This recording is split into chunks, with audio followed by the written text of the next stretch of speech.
Merhabalar, kanalıma hoş geldiniz. Bugün sizlere öksürüğünüzü, balgamınızı anında kesebilecek harika, denenmiş ve çok etkili bir kür tarifim var. İhtiyacım olan malzeme şöyle size göstermek istiyorum. Kuru ceviz kabuğunun iç kısmındaki zarına ihtiyacımız var. Ve de bir fincan suya ihtiyacımız var.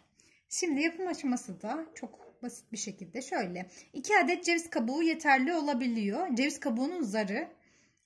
Orayı tam belirtmek istiyorum size. Şimdi onu şöyle bir cezvemizin içerisine aktarıyorum.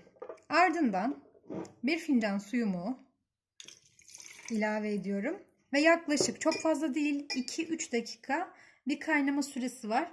Onu kaynatıp tekrardan geleceğim. Evet arkadaşlar, kaynama süresi 2-3 dakikalık bir süreydi ve de böyle bir renk aldı. Şimdi bunu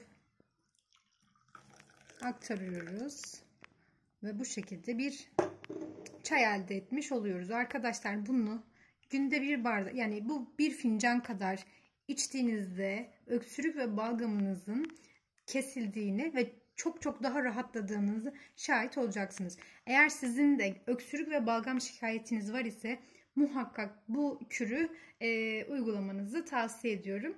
Umarım bizde çok işe yaradı. Umarım sizde de aynı etkiyi alırsınız. Kendinize çok iyi bakın. Hoşça kalın.